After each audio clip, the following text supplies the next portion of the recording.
नमो अरहंताणं नमो सिद्धाणं नमो आयर्याणं नमो वज्जायणं नमो लोये सौवसाहुणम् ओम एसो पंच नमोक्कारो सौ पावपणासनो मंगलानंद सौवे सिम पणमः वै मंगलम.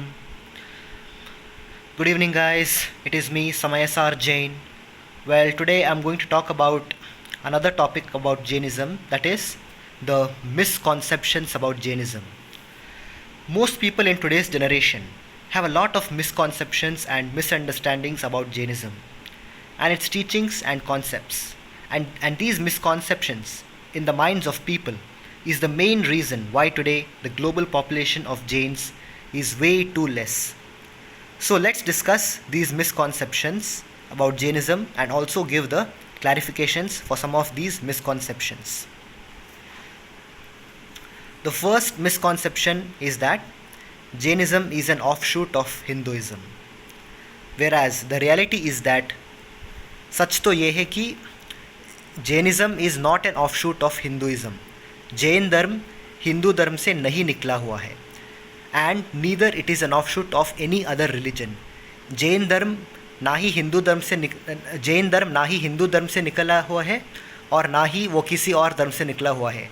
जैनिज़्म एक इंडिपेंडेंट धर्म है जो हमेशा है, थे और रहेंगे.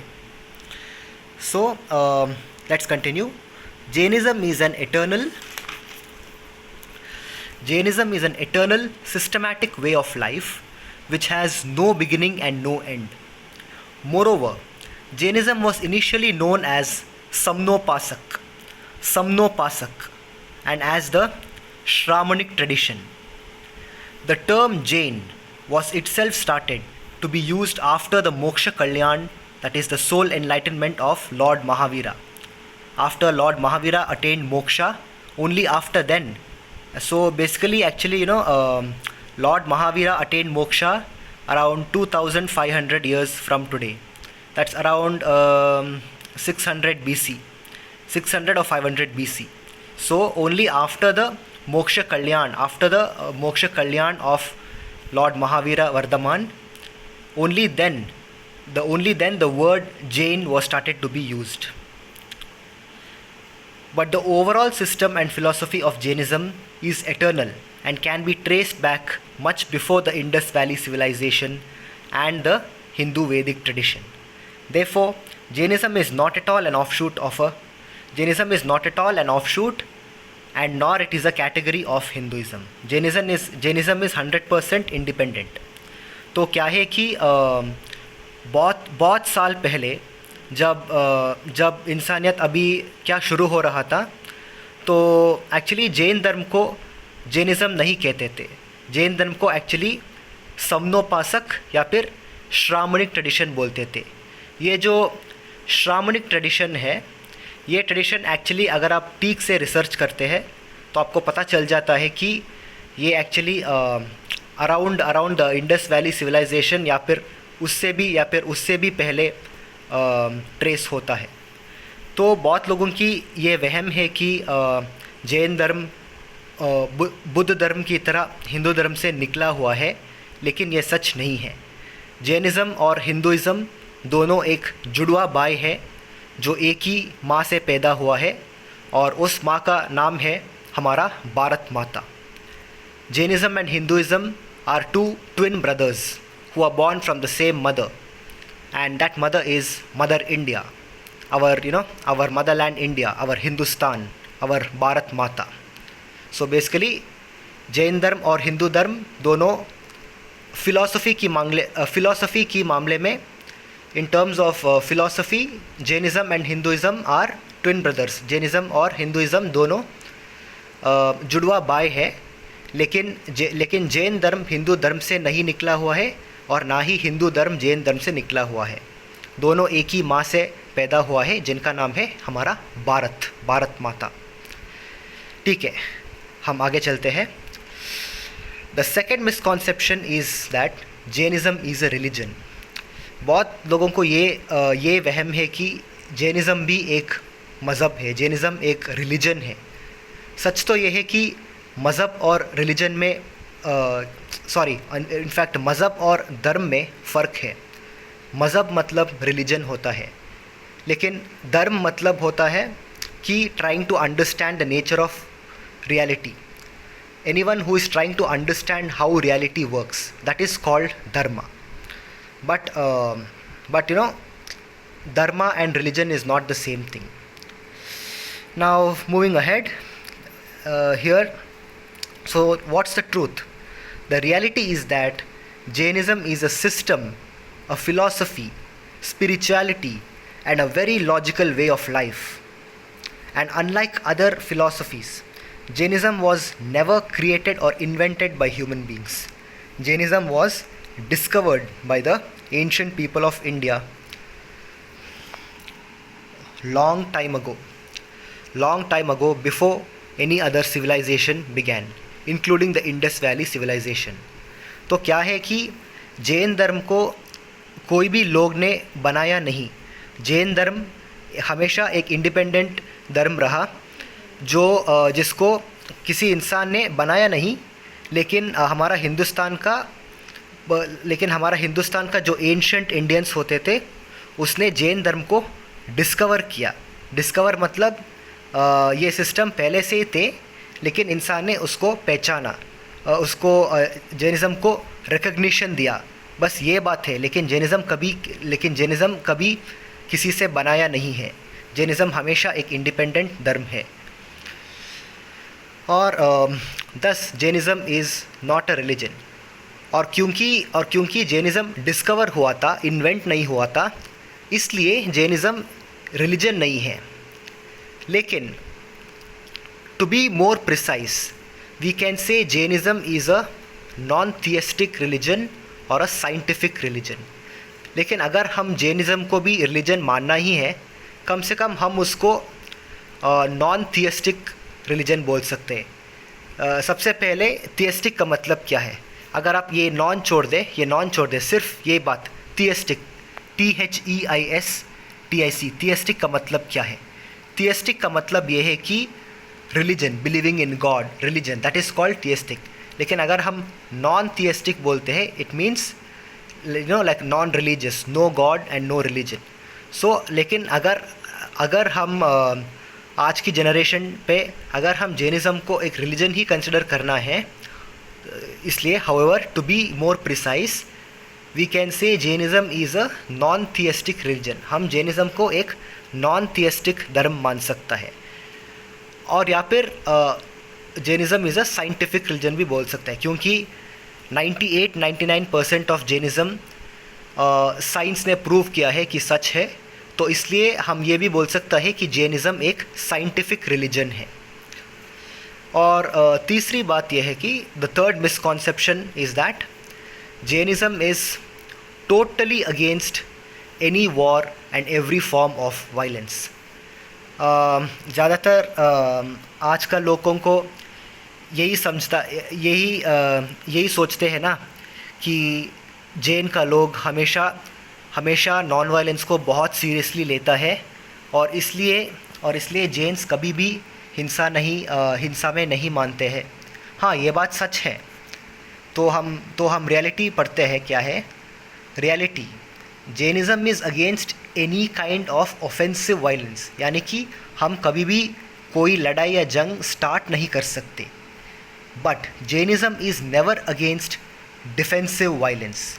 लेकिन अगर कोई हम पर हमला करता है या फिर हमारा देश पर कोई हमला करता है, जैनिज़्म हम सबको पूरी आज़ादी देता है कि हम हमारा डिफेंस में वायलेंस यूज़ कर सकते हैं. जैसे कि बहुत सारे जैन्स आजकल आर्मी में जाता है, इंडियन आर्मी में है, इंडियन नेवी में है, इंडियन एयरफोर्स में है, और इंडियन स्पेशल फोर्सेस में भी है, और यहाँ तक भी कुछ जैन्स इंडियन पुलिस फोर्स में भी है. तो क्या है कि Jainism is against any kind of offensive violence. हम कभी लड़ाई शुरू नहीं करना चाहिए. लेकिन अगर कोई हम पर हमला करे, जैनिज़्म हमको पूरी इजाज़त देता है कि हम हमारा दिफा में, हम हमारा हिफाजत में हम कभी कभी हिंसा यूज़ कर सकते हैं. So Jainism is never against defensive violence, which means as per the Jaina philosophy we are not allowed to ever start or initiate violence or war or any conflict. But when we are being attacked first by another being or a nation, we are allowed to fight back in self defense. आगे देखते हैं. In fact, all the Jain tirthankaras are from warrior class families. अगर आप लोगों को नहीं पता है, जैन धर्म में, एक मिनट, मेरा माँ आ गए, जस्ट आप सब होल्ड कीजिए एक मिनट. एक minute.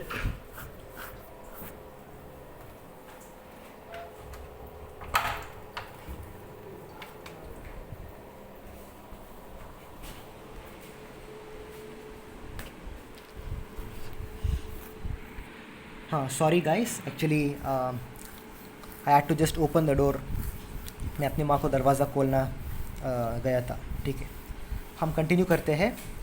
In fact all the Jain tirthankars are from warrior class families. अगर आप सबको नहीं पता है कि बहुत सारे जैन धर्म में कोई एक भगवान या कोई एक खुदा नहीं है, लेकिन हम सब तीर्थंकर्स में मानते हैं. तीर्थंकर्स वो है जिन्होंने मोक्ष प्राप्त किया है. वो पहले इंसान ही थे, लेकिन वो सब बाद में मोक्ष प्राप्त किया है, और मोक्ष प्राप्त करने के बाद वो लोग इंसान से तीर्थंकर बने.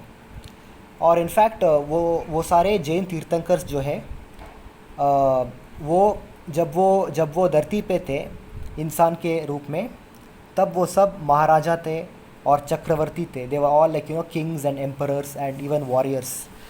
तो क्या है कि जैन धर्म में 24 तीर्थंकर हैं, और इन सारे 24 तीर्थंकरों में सारे के सारे तीर्थंकर जो है वो वॉरियर क्लास फैमिलीज से थे. यानी कि वो सब क्षत्रिय थे. In Hindi we say that kshatriya means warrior class. So in fact all the Jain Tirthankars who have attained moksha are from warrior class families, and they were kings. Okay, let's continue. It is also mentioned in the Jain Shastras that only those who are born in warrior class families can become Tirthankars. So, in fact, Jain धर्म में भी ये बोला है कि जो भी क्षत्रिय में पैदा होता है, जो भी एक क्षत्रिय परिवार में पैदा होता है, उसको ही मोक्ष प्राप्त करने के लिए हमेशा अपॉर्चुनिटी रहता है. तो आगे हम चलते हैं. और ये सब जो मैं आपको बता रहा हूँ, ये सब रियलिटी है. रियलिटी यानी कि सच्चाई है. मिसकॉन्सेप्शन क्या है? मिसकॉन्सेप्शन ये है कि Jainism is totally against any war and every form of violence. ये गलत फहमी पहला है कि जैन धर्म कभी भी हिंसा इस्तेमाल नहीं करता है. लेकिन हाँ, ये बिल्कुल सच है. लेकिन जैनिज़्म सिर्फ हिफाजत में, यानी कि सिर्फ डिफेंसिव वायलेंस में मानता है, लेकिन ऑफेंसिव वायलेंस में बिल्कुल नहीं मानता है. सिर्फ डिफेंसिव वायलेंस जायज़ है जैनिज़्म में. ठीक है, हम आगे बढ़ते हैं. Lord Adinath Rishabhdev, who is, Jain धर्म में टोटली 24 तीर्थंकर है. उनमें से पहला तीर्थंकर जो है वो भगवान श्री आदिनाथ ऋषभदेव है. और भगवान Adinath Rishabhdev the first tirthankar of the Jains present 24 tirthankar cycle. यानी कि the latest 24 tirthankars who have attend moksha. Out of them the first Jain tirthankar was lord Adinath Rishabhdev. And lord Adinath Rishabhdev was himself a great emperor, यानी कि चक्रवर्ती. भगवान आदिनाथ ऋषभदेव एक चक्रवर्ती था. And a very powerful kshatriya, यानी कि warrior. He taught his people commerce, governance, defence, martial arts and crime solving analysis during his reign when he was a human being. मतलब जब वो राजा था धरती पे, उन्होंने अपनी लोगों को, अपनी प्रजा को ये सिखाया कि कॉमर्स यानी कि बिज़नेस कैसे करना है, प्रॉपर गवर्नेंस कैसे एथिक्स और मोरालिटी को मेंटेन करना है, डिफेंस यानी कि मिलिट्री जो है, मिलिट्री टेक्निक्स, और मार्शल आर्ट्स यानी कि पर्सनल डिफेंस टेक्निक्स. ये सब भगवान आदिनाथ ऋषभदेव ने सिखाया था उनकी प्रजा को, जब वो चक्रवर्ती था धरती पे. एंड क्राइम सॉल्विंग एनालिसिस, उस वक्त जब भी कोई हादसा होता था, जैसे कि कोई मर्डर हो जाता, या फिर कोई कत्ल हो जाता, या फिर कोई गैर कानूनी काम करते, तो उस वक्त यानी कि जब राजा और महारानी के वक्त होते थे, उस वक्त कैसे क्राइम्स को सॉल्व करना, ये सारे क्राइम सॉल्विंग एनालिसिस ने, ये सब भी भगवान आदिनाथ ऋषभदेव ने अपनी लोगों को और अपनी सैनिकों को सिखाया था जब वो राजा थे, ड्यूरिंग हिज रेन मतलब the time period when he was ruling as a king and as an emperor, when he was a human being. जब वो इंसान थे तब वो राजा थे, एक चक्रवर्ती थे, और वो इन सबको अपनी लोगों को सिखाया था। इवन हिज 2 चिल्ड्रन, भगवान आदिनाथ श्री ऋषभदेव को, भगवान आदिनाथ ऋषभदेव जी को 2 बेटा थे। कौन थे वो 2 बेटा? Even his 2 children who are Bahubali Gomateshwara and Bharata were emperors and fearless warriors during their human lives. In fact, भगवान श्री आदिनाथ ऋषभदेव जी का दोनों बेटा को भी मोक्ष प्राप्त हुआ है। एक है बाहुबली गोमटेश्वरा, जो उनका बहुत बड़ा मूर्ति है कर्नाटक में, एक शहर जिनका नाम है श्रवणबेळगोला, वहाँ है। बाहुबली गोमटेश्वरा उनका दूसरा बेटा था, और भगवान श्री आदिनाथ ऋषभदेव का पहला बेटा था Bharata. And they had fought many battles and wars victoriously. And जैसे कि बाहुबली गोमटेश्वरा और भरता, इनफैक्ट ये दोनों, बाहुबली और भरता दोनों ने बहुत सारी जंग लड़ी थे। They had fought many battles and wars victoriously, यानी कि भरता और बाहुबली जब वो भी राजा और चक्रवर्ती थे, वो दोनों बहुत सारे जंग लड़े थे, बहुत सारी लड़ाई लड़ी थी, और सक्सेसफुली जीता भी थे। ठीक है, आगे जाता है। और इनफैक्ट आपको एक और फैक्ट बताना चाहता हूँ। ये जो भरता है, आदिनाथ ऋषभदेव जी का पहला बेटा भरता है, यही भरता है जिनका पूरा नाम है भरता चक्रवर्ती, और इसका नाम से हमारा देश को अपना पहला नाम मिला था, भारत। हम हमारा देश को 3 नाम से पुकारते हैं, है ना? जैसे कि एक है भारत, फिर हिंदुस्तान, फिर इंडिया। इंडिया हम तब से यूज़ करने लगे जब से ब्रिटिश आया है, और उससे पहले हिंदुस्तान बोलते थे। लेकिन उससे भी पहले जब भगवान श्री आदिनाथ ऋषभदेव जी का पहला बेटा था भरता चक्रवर्ती पैदा हुआ था, तो इनफैक्ट उस वक्त हमारा देश का नाम भरता चक्रवर्ती से भारत रखा गया था। इस ए को निकाल के भारत बनाया था हमारा देश का नाम। तो हमारा देश का नाम जो भारत है, वो एक्चुअली आदिनाथ ऋषभदेव जी का पहला बेटा का नाम से आया है, और ये एक फैक्ट है। ठीक है, आगे चलते हैं। In fact all Jain tirthankars were kings and warriors.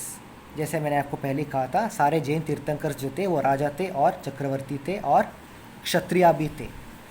Among the present cycles of 24 Jain tirthankars, 4 Jain tirthankars were chakravartis. हमारा जैन धर्म में 24 तीर्थंकरों में 4 ऐसा जैन तीर्थंकर है जो एक्चुअली चक्रवर्ती थे। पहला थे लॉर्ड आदिनाथा, दूसरा है लॉर्ड अरानाथा, तीसरा है लॉर्ड नेमिनाथा, और चौथा है लॉर्ड शांतिनाथा। सो लॉर्ड आदिनाथा, अरानाथा, नेमिनाथा एंड शांतिनाथा, ये चार तीर्थंकर ना ही सिर्फ राजा थे बल्कि चक्रवर्ती थे। There were also plenty of other Jain kings, especially during the first 3 centuries. आज हम 21 21 21st सेंचुरी में रह रहे हैं, है ना। जैसे कि आज 21वीं सेंचुरी में हम रह रहे हैं। तो एक्चुअली क्या है कि पहला 3 सेंचुरीज़ में ड्यूरिंग द फर्स्ट 3 सेंचुरीज़ बहुत सारे दूसरे राजा थे जो जैनिज़्म को पालन करते थे। और हम देखते हैं कि क्या क्या सच्चाई है।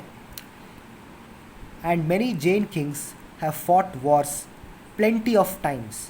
और बहुत सारे जो जैन राजा हैं वो बहुत सारे जंग भी लड़ा है और जीता भी है।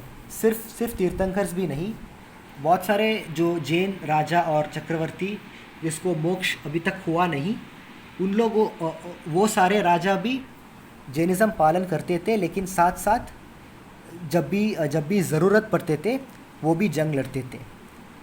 ठीक है। Some Jain kings fought wars during the invasion of India by Alexander the great. जब अलेक्जेंडर द ग्रेट ने हमारा देश पर हमला किया था, उस वक्त भी सम जैन किंग्स यानी कि कुछ जैन राजाओं ने अलेक्जेंडर द ग्रेट के खिलाफ जंग में लड़े थे।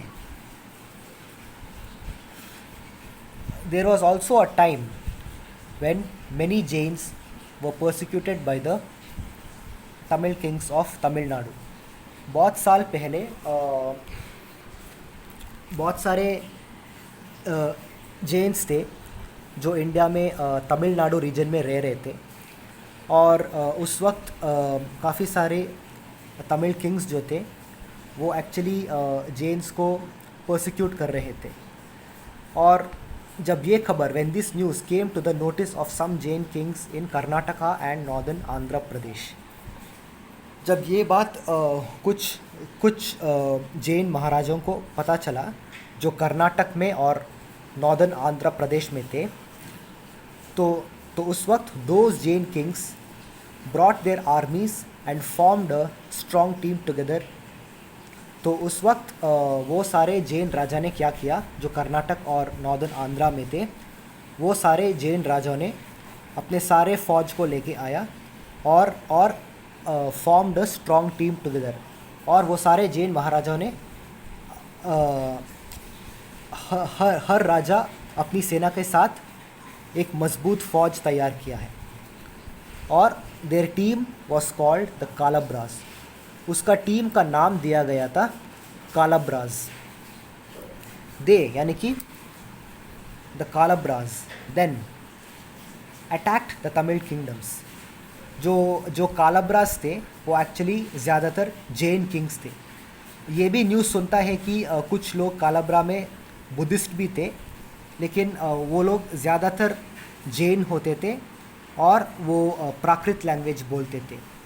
तो कालाब्राज जो थे वो ज़्यादातर जैन महाराजा थे, यानी कि the Kalabhras then attacked the Tamil kingdoms where common Jains were being persecuted by the Tamil Kings.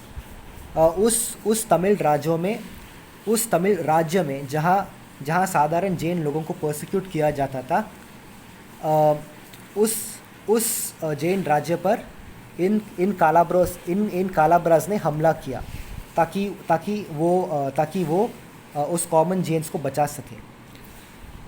और जब ये कालाब्राज ने हमला किया था तमिल किंगडम्स पे, at last the Tamil kings were badly defeated by the Kalabhras. ये जो सारे जैन किंग्स थे जिसका टीम का नाम कालाब्राज थे, ये कालाब्राज ने तमिल राज्य पर हमला किया था और तमिल राज्य को हराया जंग में। और at last the Tamil kings were badly defeated by the Kalabhras, यानी कि कालाब्राज ने तमिल किंग्स को हराया, तमिल राजाओं को हराया। And some Tamil kings were killed in the war while numerous other Tamil kings were exiled and driven away from their own kingdoms after losing the war against the Kalabras। यानी कि जब कालाब्राज आए थे तमिल रीजन पे, जब वो सारे कालाब्राज ने बहुत सारे तमिल राजाओं को मारा है, लेकिन यहाँ हम कालाब्राज को बुरे लोग नहीं बोल सकते, क्योंकि कालाब्राज ने सिर्फ उन तमिल राजाओं को मारा है जिसने साधारण जैन लोगों को मारते थे, जो भी तमिल किंग्स थे, जो तमिल राजा ने जैनियों को प्रोसिक्यूट करते थे, उन तमिल जैन राजाओं को इस कालाब्रास ने मार दिया, क्योंकि कालाब्रास भी जैन राजा थे। और अंत में क्या हुआ कि एट लास्ट, यानी कि आखिरी में the Tamil kings were badly defeated. जब कालाब्रास और तमिल किंग्स के बीच में जंग हुआ तो कालाब्रास वो जंग हार गई और बहुत सारे तमिल राजा उस जंग में मर गया, जबकि जो भी तमिल राजा ज़िंदा बचे थे, कालाब्रास ने उन सारे तमिल किंग्स को अपने ही राज्य से उसको निकाल दिया। यानी कि न्यूमरस अदर तमिल किंग्स वर एग्जाइल्ड यानी कि बाहर निकाल दिया, एग्जाइल्ड एंड ड्रिवन अवे, बाहर निकाल दिया और हमेशा के लिए अपने राज्यों से दूर भेज दिया। Numerous other Tamil kings were exiled and driven away from their own kingdoms after losing the war against the Kalabras। कालाब्रास के खिलाफ जंग हारने के बाद बहुत सारे तमिल किंग्स जो थे उसको खुद का किंगडम, यानी कि बहुत सारे जो तमिल राजा थे वो सब अपनी खुद का राज्यों को छोड़कर हमेशा के लिए अपनी राजा से दूर भागना पड़ा। तो ये भी एक एग्जाम्पल है जब बहुत सारे जैन लोग ने अपने लोगों के लिए जंग लड़ी है। कालाब्रास एक बहुत पावरफुल ग्रुप ऑफ जैन राजा थे। ठीक है, नेक्स्ट इंसिडेंट में अगले उदाहरण देते हैं। और एक और बात भाई और बहनों, ये सब हकीकत है, इसमें कोई झूठ नहीं है, सब हकीकत है जो हुआ था बहुत साल पहले।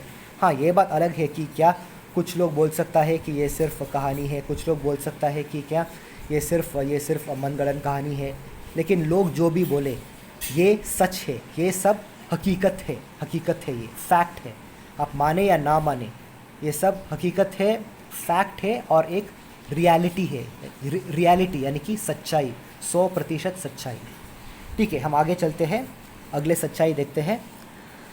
लॉर्ड पार्श्वनाथ यानी कि the 23rd tirthankara of the present cycle of the 24 Jain tirthankaras.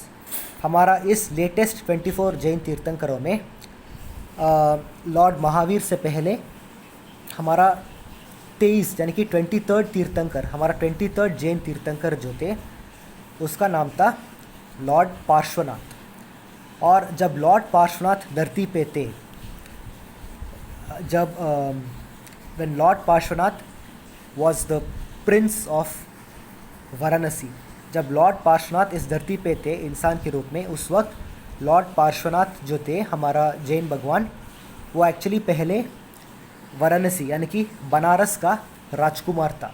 महाराज बनने वाला था, लेकिन वो राजकुमार था, वो बनारस का यानी कि वाराणसी का राजकुमार था। Belonging to a warrior class royal family, यानी कि वो भी एक क्षत्रिय ही थे, वो एक रॉयल फैमिली को बिलोंग करते थे और बनारस का, और वो भी एक क्षत्रिय ही थे भगवान पार्श्वनाथ। और आगे देखते हैं, ही was also a commander of his kingdoms army and he had formed alliance with a Naga king. और जब लॉर्ड पार्श्वनाथ धरती पे थे, राजकुमार, वो एक राजकुमार थे, और उतना ही नहीं, वो अपनी सेना का कमांडर था, वो खुद अपनी पूरा सेना का सेनापति था, यानी कि कमांडर था। और उसने एक नागा किंग के साथ, यानी कि एक महाराजा था नागा पे, उसका नाम याद नहीं आ रहा है, लेकिन हाँ एक महाराजा था नागा पे, और उस नागा किंग के साथ भगवान पार्श्वनाथ का फॉर्म्ड अलायंस था। जैसे कि आजकल हम बोलते हैं ना एलाइज, ट्रूप्स एंड एलाइज, वैसे ही भगवान पार्श्वनाथ उस वक्त अपनी फौजियों के साथ नागा किंग के साथ एक मिलिट्री अलायंस फॉर्म किया था। Once that Naga king happened to be attacked by an enemy kingdom's army। एक बार क्या हुआ, उस नागा किंग का राज्य पे एक दुश्मन फौज ने हमला कर दिया। Once that Naga king happened to be attacked by an enemy kingdom's army। thus इसलिए the Naga king, he which means the Naga king had to fight a war। उस वक्त जब उस नागा राजा पर हमला हुआ था, उस वक्त he had to fight a war against his enemy's army. उस वक्त उस नागा महाराज को अपनी दुश्मन की सेना के खिलाफ जंग लड़ना था। And in order to defend himself and his kingdom he had to fight the big army of his enemy. यानी कि अपनी लोगों को, अपनी प्रजाओं को और अपनी राज्य को बचाने के लिए वो उस दुश्मन सेना को खिलाफ वो उस दुश्मन की सेना के खिलाफ बहुत बड़ा जंग लड़ना पड़ा। But the enemies army heavily outnumbered the Naga king's army and were more than capable enough to defeat the Naga king and his army। यानी कि लेकिन क्या हुआ था, जो दुश्मन ने जिस दुश्मन फौज ने इस नागा महाराज पर हमला किया था, उस दुश्मन का फौज बहुत ही बड़ा था और क्या और वो क्वांटिटी में इतना ज़्यादा थे कि वो आराम से इस नागा किंग को हरा सकते थे। बट लेकिन when this news came to the notice of the prince of Varanasi, यानी कि भगवान पार्श्वनाथ, लेकिन जब पार्श्वनाथ भगवान को ये बात पता चला, यहाँ में भगवान इसलिए बोल रहा हूँ क्योंकि इस वक्त पार्श्वनाथ जी वाकई में भगवान बन चुकी है, उसको मोक्ष प्राप्त हो चुकी है।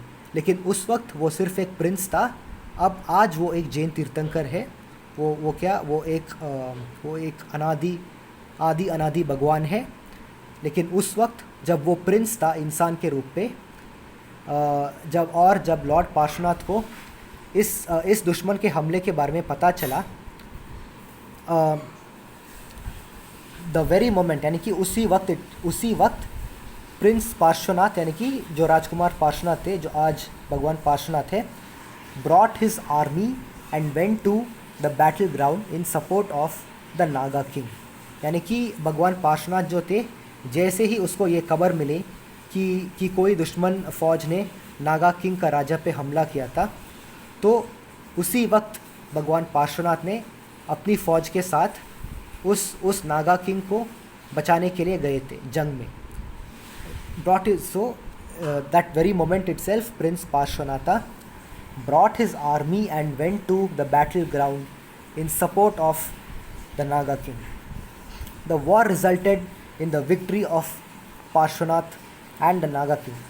और जैसे ही भगवान पार्श्वनाथ ने उस नागा किंग के फौज के साथ मिलिट्री अलायंस किया, तब उन दोनों को जीत प्राप्त हुआ। The war resulted in the victory of Prince Parshvanath and the Naga king। जैसे कि यानी कि भगवान पार्श्वनाथ और नागा किंग ने एक साथ मिलकर उस बड़ी दुश्मन फौज को जंग में हराया और अपनी प्रजा का रक्षा की। Many years later, उसके बाद Prince Parshvanath renounced his worldly life and all his royal luxuries। उसके बाद बहुत साल बाद जो प्रिंस पार्श्वनाथ थे, जो राजकुमार थे बनारस का, उन्होंने अपनी सारी सांसारिक जीवन को त्याग कर दिया। यानी कि जो सारे सांसारिक सुख सुविधा है, जैसे कि लग्जरीज जो है, जो महल थे, जो बहुत सारे कंफर्ट्स थे, वो सब उन्होंने त्याग कर दिया। एंड ऑल हिज भगवान Parshvanath renounced all his worldly life and all his royal luxuries and became a Jain saint। यानी कि उन्होंने अपनी राजकुमार से दीक्षा लिया और एक जैन सेंट बन गए, यानी कि एक जैन साधु बन गए। भगवान पार्श्वनाथ एक राजकुमार थे और बहुत जल्द वो एक्चुअली महाराजा भी बनने वाला था बनारस का, लेकिन उससे पहले इन्होंने अपनी महल को त्याग कर दिया। त्याग यानी कि रिनाउंस। इन्होंने ये तो कंफर्म किया कि कोई और जो एक राज्य को चला सकता है वो आएंगे, लेकिन भगवान पार्श्वनाथ ने खुद अपनी सिंहासन को त्याग कर दिया। मतलब सिंहासन मतलब उसका आने वाले सिंहासन को त्याग कर दिया और उसने एक जैन साधु बन गया and became a Jain saint and then attend moksha from Shikharji, West Bengal, India. यानी कि जब जब जब राजकुमार पार्श्वनाथ ने अपनी सारे महल और सुख सुविधाओं को और सांसारिक ऐशो आराम को त्याग कर दिया, उसके बाद उन्होंने सीधा जैन साधु बन के हमेशा ध्यान में रहते थे, यानी कि मेडिटेशन में रहते थे।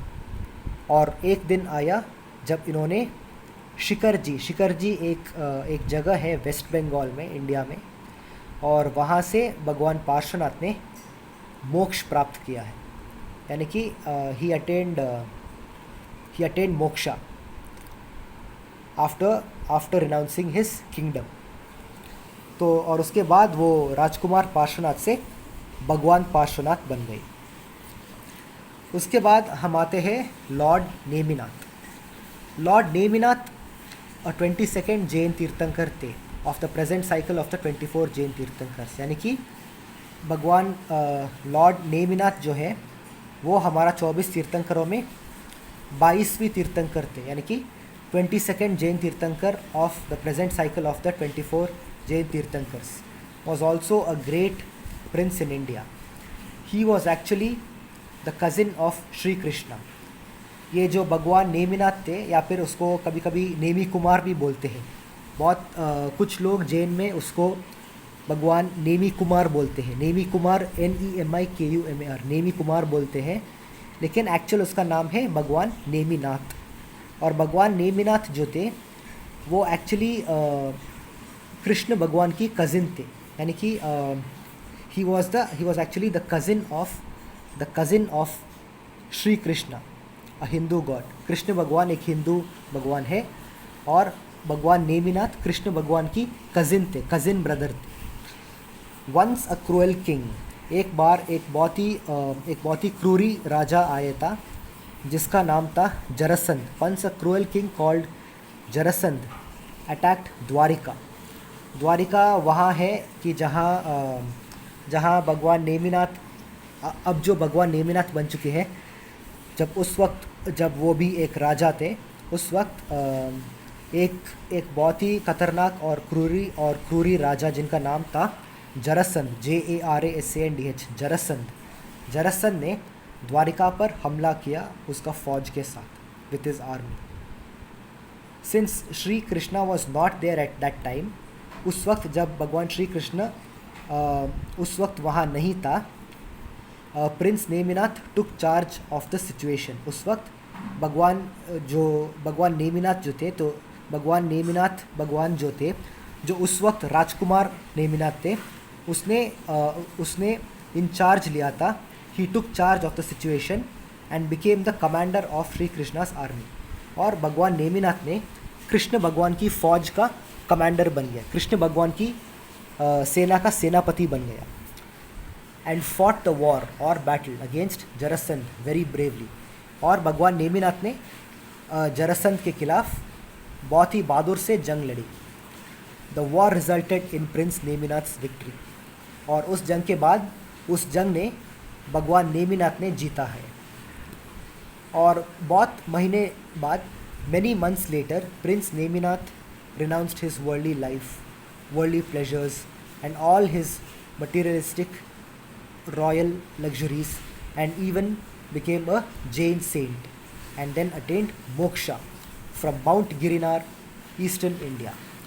तो ये जंग लड़ने के बाद जब जरासंध आए थे, तो उस वक्त भगवान नेमिनाथ भी जरासंध के खिलाफ अपनी फ़ौज के साथ जंग लड़ी और बहुत बहादुरी से लड़ा है, और जरासंध को उस जंग में हराया। Because the war resulted in prince Neminath's victory.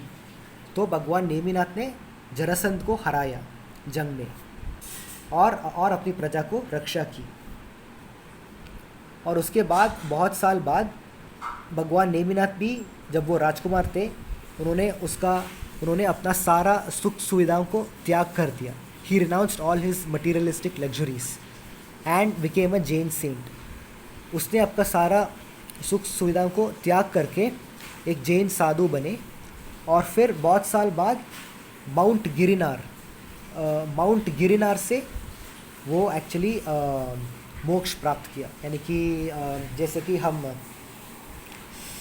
कुछ लोग माउंट कैलाश को भी जानते हैं, जैसे कि उस जगह को शिव जी का स्थान माना जाता है। वहाँ से भगवान नेमिनाथ मोक्ष प्राप्त किया है माउंट गिरिनार से। उसके बाद आगे चलते हैं। इन कर्नाटका और ये भगवान नेमिनाथ और भगवान पार्श्वनाथ जो थे, ये एक्चुअली जैन तीर्थंकर है, क्योंकि भगवान नेमिनाथ और भगवान पार्श्वनाथ सारे जैन तीर्थंकर की तरह अभी मोक्ष प्राप्त कर चुके हैं और वो हमेशा मोक्ष में रहेगा। मोक्ष में वो एक भगवान बन गया है, भगवान नेमिनाथ और भगवान पार्श्वनाथ। तो पहले वो राजकुमार थे, नेमिनाथ भी और पार्श्वनाथ भी, और अब वो दोनों मोक्ष प्राप्त करके राजकुमार पार्श्वनाथ भगवान पार्श्वनाथ बन गए, और राजकुमार नेमिनाथ जो थे वो भगवान नेमिनाथ तीर्थंकर बन गए। अब हम आगे चलते हैं। दूसरा example, in Karnataka there was an empire known as the Rashtrakuta empire somewhere around the 6th century AD। Karnataka में बहुत साल पहले एक एम्पायर होते थे जिसका नाम था राष्ट्रकूता, RASHTRAKUTA, जिसका नाम था राष्ट्रकूता। राष्ट्रकूता एम्पायर 6th century में होते थे, 6th century AD, यानी कि जीसस क्राइस्ट के बाद 6th century AD, यानी कि आफ्टर द डेथ ऑफ वो क्राइस्ट बोलते हैं ना। तो 6th century AD में ये राष्ट्रकूता एम्पायर आया था कर्नाटक में, और the greatest and the strongest empire in the entire southern region of India. और ये जो राष्ट्रकूता एम्पायर जो थे, यानी कि जो राष्ट्रकूता राज्य थे, वो साउथ इंडिया में बहुत ही पावरफुल एम्पायर माना जाते थे। इनफैक्ट साउथ इंडिया का सबसे ताकतवर राज्य जो थे, यानी कि राज्य मतलब एम्पायर जो थे, वो एक्चुअली राष्ट्रकूता एम्पायर था। This empire just as any other big empire had plenty of emperors. इस राज्य में भी बहुत सारे राजा थे, चक्रवर्ती थे, सिंस जनरेशंस एंड जनरेशंस। मतलब ये जब से राष्ट्रकूता एम्पायर बने, तब से राष्ट्रकूता एम्पायर में बहुत सारे राजा थे, और बहुत सारे चक्रवर्ती भी थे। But among all the Rashtrakutas emperors, लेकिन उन सारे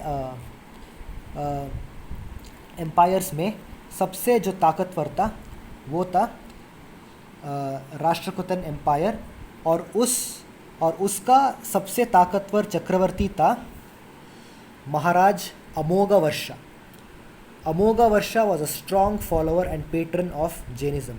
महाराज अमोघवर्ष जो थे वो एक जैन चक्रवर्ती थे, वो एक राजा थे, एक चक्रवर्ती थे, और वो जैन धर्म यानी कि जैनिज्म को बहुत प्राउडली फॉलो कर रहा था।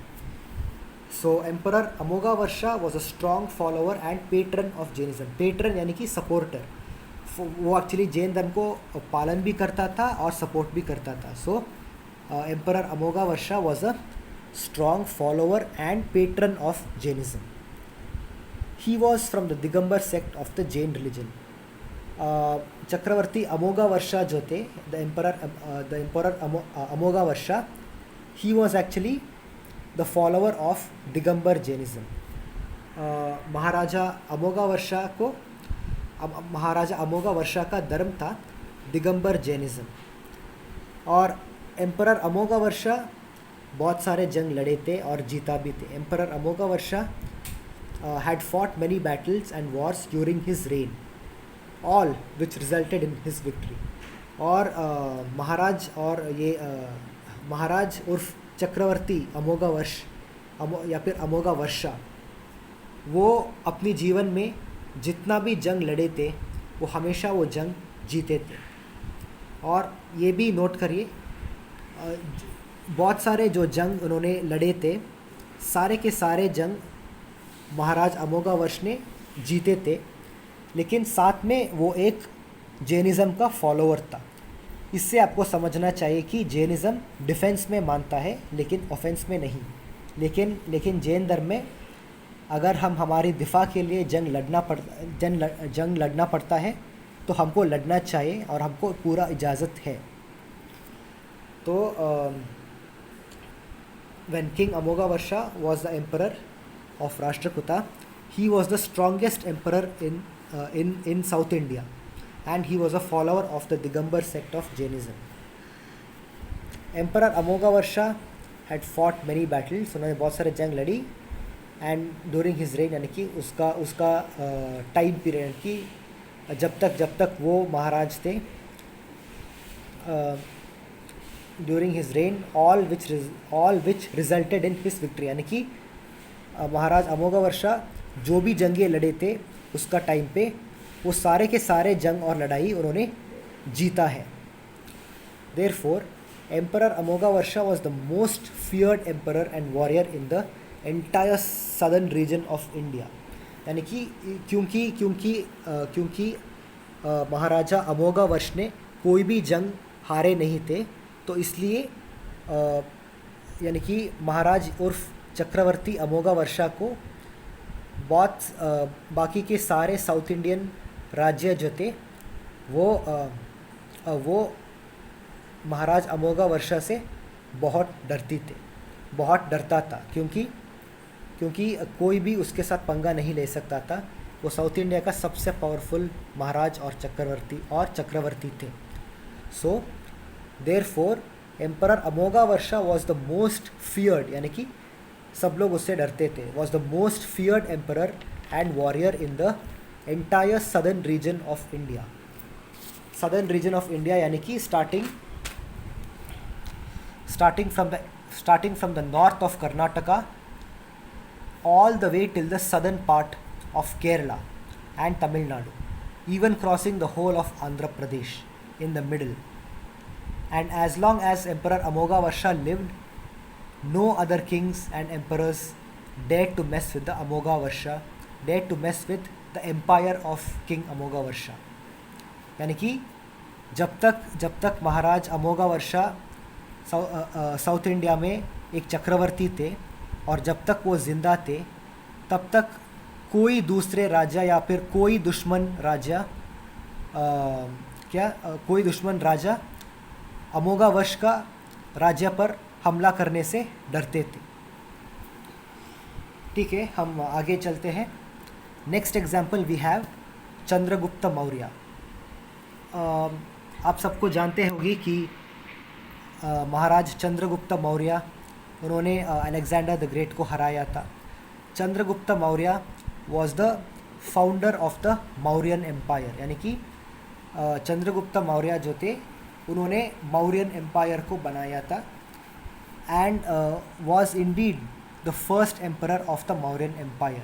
और क्योंकि उसने मौर्यन एम्पायर को निर्माण किया था, तो चंद्रगुप्त मौर्य पूरे मौर्य एम्पायर का सबसे पहला राजा उर्फ चक्रवर्ती थे।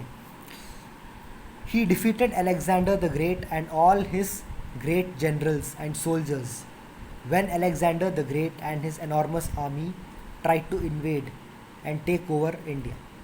मैंने आपको शुरू में भी बोला था कि जब अलेक्जेंडर द ग्रेट ने इंडिया पर हमला किया था, बहुत सारे जैन लोग उसमें शामिल थे। तो उसमें से बहुत सारे उस जैन राजा में और जैन लोग में चंद्रगुप्त मौर्य भी उनमें से एक है, जो पहले हिंदू था लेकिन बाद में उसने जैन धर्म को अपनाया।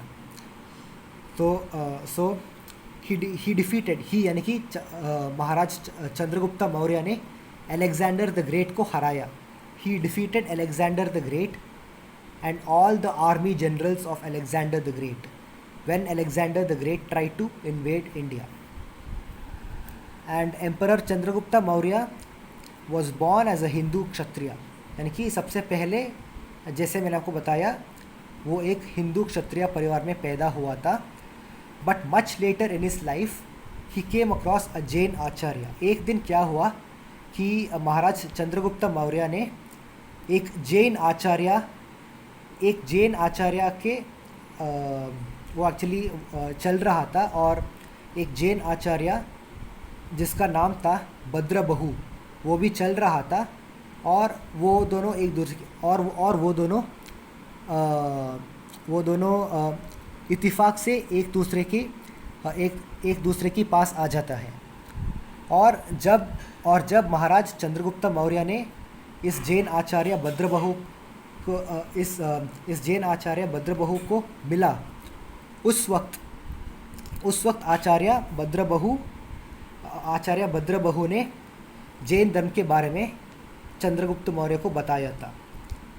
तो हम पढ़ते हैं, but much later in his life he यानी कि Chandragupta Maurya came across a Jain acharya whose name was Acharya Bhadrabahu. Acharya Bhadrabahu preached the philosophy of Jainism to Emperor Chandragupta Maurya in various details and as per different situations। यानी कि वो जैन आचार्य भद्रबहु जिन्होंने इत्तिफाक से चंद्रगुप्त मौर्य से मिला, उसने चंद्रगुप्त मौर्य को जैन धर्म का फिलॉसफी के बारे में प्रवचन देना शुरू किया था। और जो भी परिस्थिति आते थे चंद्रगुप्त मौर्य की ज़िंदगी में, उस परिस्थिति के हिसाब से उस जैन आचार्य भद्रबहु ने जैन धर्म की प्रवचन देते थे चंद्रगुप्त मौर्य को। और इसी वजह से एम्परर चंद्रगुप्त मौर्य यानी कि because of this emperor Chandragupta Maurya considered Acharya Bhadrabahu as his personal guide for his life and for his spiritual growth and upliftments। यानी कि जैन आचार्य भद्रबहु का प्रवचन सुनकर महाराज चंद्रगुप्त मौर्य बहुत ही प्रसन्नता हुआ, वो बहुत ही खुश हो गया। महाराज चंद्रगुप्त मौर्य को बहुत खुश और शांति महसूस हुआ जब उन्होंने प्रवचन सुना आचार्य भद्रबहु से, और उन्होंने उसी दिन से आचार्य भद्रबहु को अपनी पर्सनल गाइड बनाया। यानी कि अपना गाइड यानी कि गुरु। गाइड मतलब कोई रास्ता दिखाना वाला गाइड नहीं है, सच्चाई यानी कि स्पिरिचुअल ग्रोथ के लिए एक गाइड यानी कि एक स्पिरिचुअल गुरु, धर्म का गुरु, एक धर्म का गुरु का रूप में आचार्य भद्रबहु को चंद्रगुप्त मौर्य ने कंसिडर किया था। And this emperor Chandragupta Maurya considered Acharya Bhadrabahu as his personal guide for his life and for his spiritual growth and upliftments. Almost by the end of Chandragupta Maurya's reign यानी कि चंद्रगुप्त मौर्य का आखिरी दिनों में एक दिन आया, a day finally came when emperor Chandragupta Maurya completely embraced Jainism. यानी कि एक दिन आया चंद्रगुप्त मौर्य की टाइम पर, जब आखिरी दिनों में चंद्रगुप्त मौर्य का टाइम मतलब जब उसको अपनी सिंहासन को अपनी बेटों को सौंपना था, उस वक्त एक दिन आया जब महाराज चंद्रगुप्त मौर्य ने पूरी तरह यानी कि कम्प्लीटली एम्ब्रेस्ड जैनिज्म। उस दिन महाराज चंद्रगुप्त मौर्य ने संपूर्ण यानी कि संपूर्ण रूप पे जैन धर्म को अपनाया अपनी ज़िंदगी में, यानी कि वो हिंदू से जैन बने। So a day finally came when the emperor Chandragupta Maurya completely embraced Jainism as his religion and as his way of life। और उस दिन से चंद्रगुप्त मौर्य ने अपना ज़िंदगी को एक जैन तरीके से जीना चाहते थे। It is also known that in the end of Chandragupta Maurya's life, Chandragupta Maurya took Sallekana and fasted to death in Shravanabelagola, Karnataka, India. और चंद्रगुप्ता मौर्य का आखिरी दिनों में चंद्रगुप्ता मौर्य ने जैन धर्म को अपनाया, और एक दिन जब वो अपनी सिंहासन को अपनी बेटा यानी कि अपनी बेटा बिंदुसारा को सौंपा था, उसके बाद चंद्रगुप्ता मौर्य ने जैन धर्म को अपनाया और उन्होंने कर्नाटक में श्रवणबेळगोला में सल्लेखना या फिर संतारा यानी कि उन्होंने सल्लेखना लिया, और सल्लेखना लेके इन्होंने अपना शरीर को त्याग किया। आगे चलते हैं। एम्परर अशोका जो है वो एम्परर चंद्रगुप्त मौर्य का ग्रैंडसन थे, यानी कि एम्परर चंद्रगुप्ता मौर्य जो थे वो एम्परर अशोका का नाना थे। एम्परर चंद्रगुप्ता मौर्य का बेटा था बिंदुसारा, और बिंदुसारा का बेटा जो थे वो महाराज अशोका है। और अशोका वॉज ऑल्सो अ जैन। जब एम्परर अशोका पैदा हुआ वो भी जैन था। But one day after fighting a victorious war against the kingdom of Kalinga जो आजकल ओडिशा होता है, आज का टाइम में ओडिशा है, उस वक्त कलिंगा थे। जब एक दिन महाराज अशोका, जैसे कि हम बोलते हैं ना अशोका द ग्रेट, जब अशोका ने जंग लड़ रहा था कलिंगा में, उन्होंने एक्चुअली बहुत सारे जंगें लड़ी हुए, लेकिन उसको इस जंग में यानी कि द वॉर ऑफ कलिंगा में उसको बहुत सारी तकलीफ़ उठाना पड़ा। यानी कि वो एक्चुअली जंग जीता था, लेकिन बहुत सारे हिंसा था। सो हम पहले पढ़ते हैं, फिर आपको एक्सप्लेन करते हैं। But one day after fighting a victorious war against the kingdom of Kalinga, that is present day Orissa, there was too much of bloodshed and extreme sorrow and violence. So, when Emperor Ashoka witnessed this horrific aftermath of the Kalinga war, he was totally heartbroken and emotionally hurt. Therefore, from that very moment onwards, Emperor Ashoka renounced Jainism and embraced Buddhism. यानी कि इस जंग लड़ने के बाद emperor Ashoka को इतना उसने जंग जीता था, लेकिन फिर भी उसको इतना बुरा लगा। वो सारा आफ्टर मैथ यानी कि पोस्ट वॉर जंग के बाद जो हालत होता है एक राज्य का, उस हालत को देख के अशोका को बहुत ही इमोशनली हर्ट हुआ था। वो अपनी मन में बहुत घायल हुआ था, यानी कि उसको बहुत इमोशनली हर्ट हुआ था। देयरफॉर उस वक्त एम्परर अशोका ने क्या किया, इन्होंने अपना धर्म को जैन धर्म से बुद्धिज़्म अपनाया। तो क्या है कि जैसे कि एम्परर चंद्रगुप्ता मौर्य ने हिंदू धर्म से जैन बना, वैसे ही एम्परर चंद्रगुप्ता मौर्य का बेटा जो अशोका है, उन्होंने जैन धर्म को छोड़ के बुद्धिज़्म को अपनाया, क्योंकि उसको लगा कि बुद्धिज़्म सबसे पीसफुल रिलीजन है, जो कि है। ऐसा नहीं है कि बुद्धिज़्म नहीं है, बुद्धिज़्म है, लेकिन हाँ उन्होंने बुद्धिज़्म को अपनाया जैन धर्म को छोड़ के। और after the rain of Ashoka, यानी कि अशोका का महाराज अशोका का भी राजा करने का वक्त के बाद, the later emperors of the Mauryan empire, यानी कि जो सारे महाराज और चक्रवर्ती अशोका के बाद आया, जैसे कि emperor Kunala, emperor Samprati and emperor शलीशुका। Ashoka का बेटा था कुनाला, और कुनाला का बेटा था संप्रति, और महाराज संप्रति का बेटा था शलीशुका।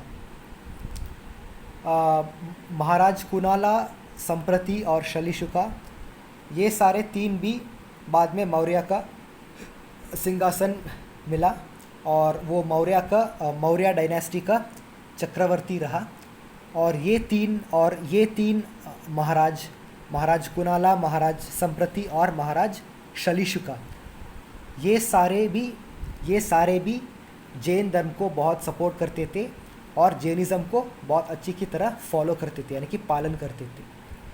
सो emperor Kunala, emperor Samprati and emperor Shalishuka were all strong supporters and followers of Jainism. And though they were following Jainism, और ये तीन महाराज वो भी जैन धर्म पालन कर रहा था, लेकिन जब भी ज़रूरत पड़ी वो भी जंग लड़ते थे।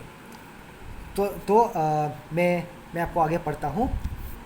And though they were following Jainism, they all had fought numerous wars victoriously. वो जैन थे, लेकिन फिर भी जब भी ज़रूरत पड़ी वो सब जंग लड़ते थे और उस जंग में हमेशा जीतते थे।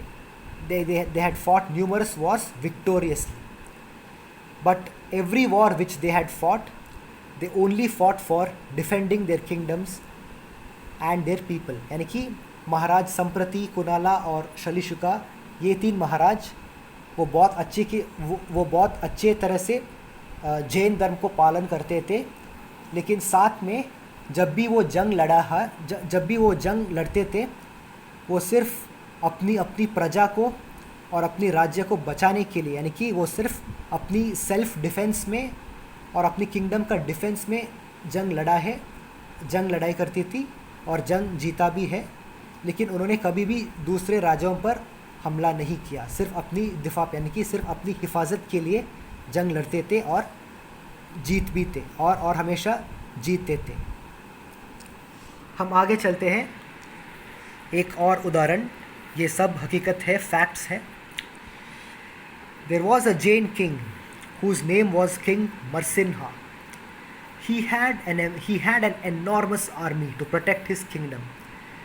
यहाँ ये मौर्यन एम्पायर का नहीं है, ये एक्चुअली कोई और राज्य का है, लेकिन वो एक जैन राजा था जिसका नाम था king Marsinha, MARSINHA, king मरसिन्हा।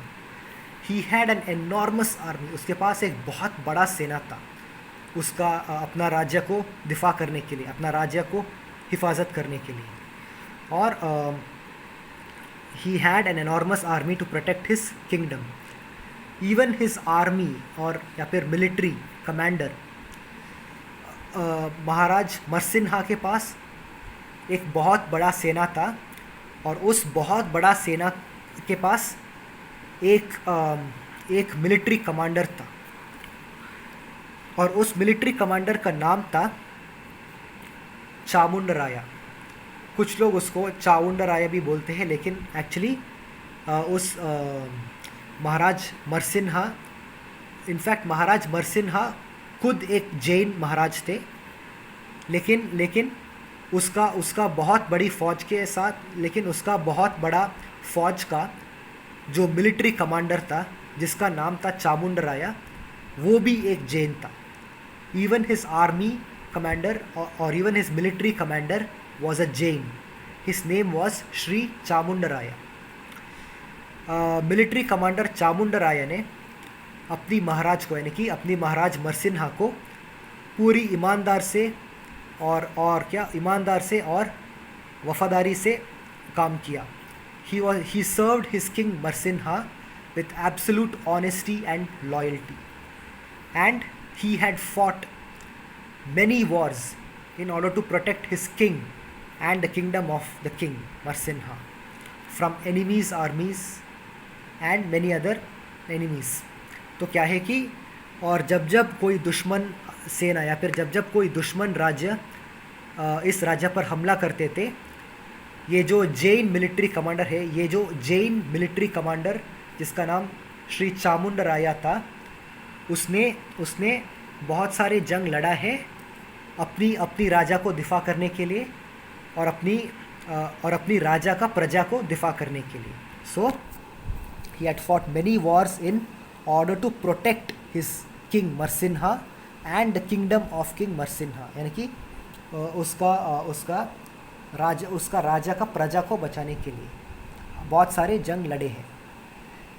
One of the main reasons why this army commander Sri Chamundaraya is recognized pretty well even today is because he spent thousands of gold coins. यानी कि आजकल ये एक्चुअली श्री चामुंडराया वो एक्चुअली राजा नहीं थे, राजा मरसिन्हा के मिलिट्री कमांडर थे. फिर भी आजकल वो हमारा जैन समाज में क्यों इतनी पॉपुलर है, क्यों इतनी फेमस है? वो इसलिए क्योंकि उसने श्रवण बेलगोला में हज़ारों सोने की कॉइन्स यूज़ किया. यानी कि he spent thousands and thousands of gold coins which can be equal to a few $1 million in today's 21st century. मतलब आज का जनरेशन में अगर हम वैल्यू काउंट करते हैं उस वक्त जो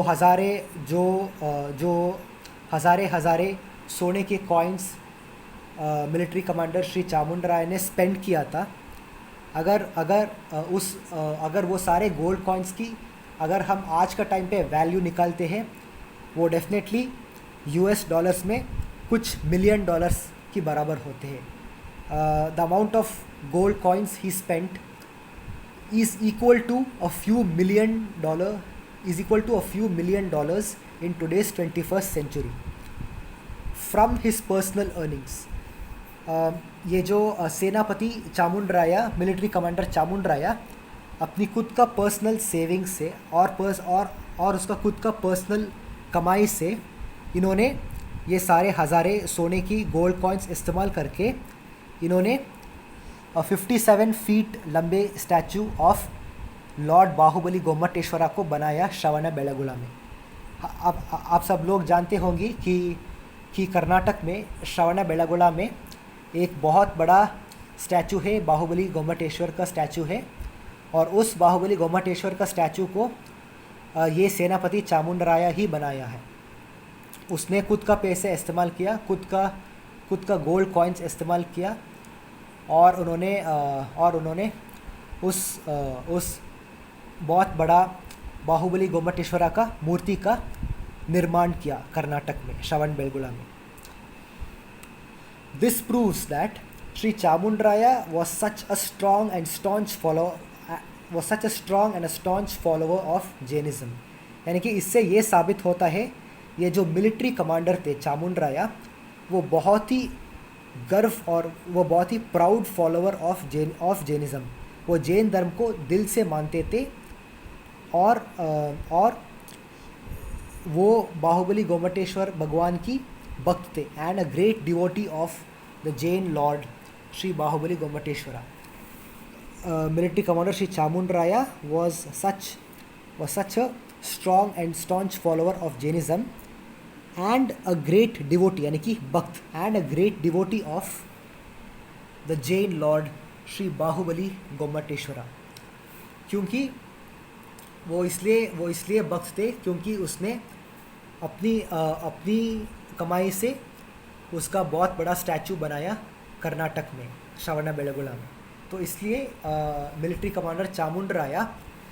ऑन द अदर हैंड एक तरफ देखिए he was also a great military commander and a very ferocious battle ground warrior. यानी कि एक तरफ लेकिन अगर हम एक तरफ देखिए जब भी वो जंग लड़ते थे वो बहुत बहादुरी से और बहुत खतरनाक से जंग लड़ते थे और अपने दुश्मनों को सर्वनाश करते थे. लेकिन दूसरी तरफ जब धर्म की बात आता है, जब भी ज़रूरत पड़ी उन्होंने जंग भी लड़ा है, बहादुरी से जीता भी है और साथ में इन्होंने जैन धर्म को भी बहुत अच्छी तरह निभाया है. और उसने जैन धर्म का बहुत बड़ा मूर्ति, बहुत बड़ा बिंब जो है बाहुबली गोमटेश्वरा उसको बनाया श्रवण बेलगोला में. तो इससे आप सबको पता चलना चाहिए कि जैन धर्म जो है हाँ जैन धर्म अहिंसा में मानते हैं, लेकिन अहिंसा तब मानते हैं जब हमें हिंसा इस्तेमाल करना ज़रूरी नहीं होता है.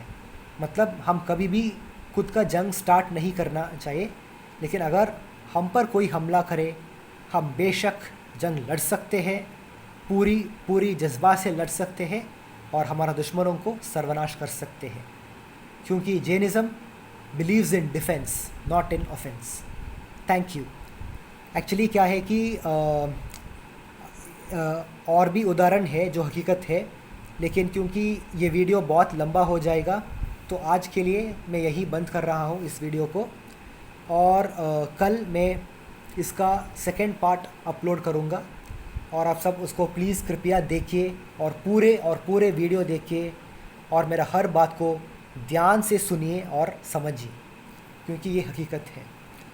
So all of you guys, today because the video will take too much time, it will take too long, I have covered only these many examples.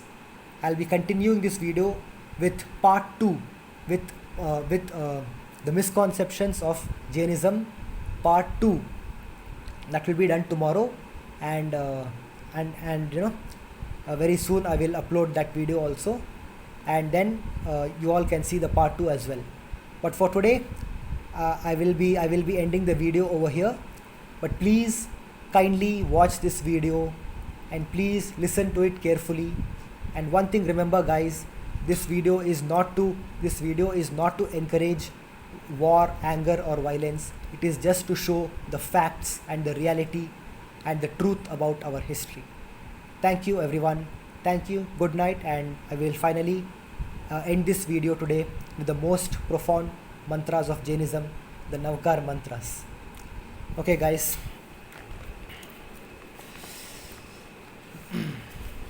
Here we go.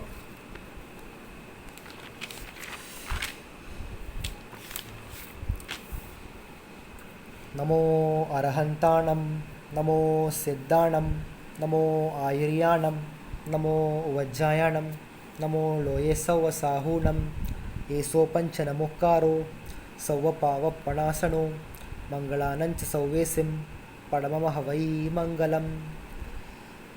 Namokar महामंत्र की जय, नमोकार महामंत्र की जय, जैन धर्म की जय, विश्व धर्म की जय, अरहंत भगवान की जय जय जय, सिद्ध परमेष्ठी भगवान की जय जय जय, आचार्य परमेष्ठी भगवान की जय जय जय, उपाध्याय परमेष्ठी भगवान की जय जय जय, सर्वसाधु परमेश्वरी भगवान की जय जय जय। Thank you guys, thank you. Okay.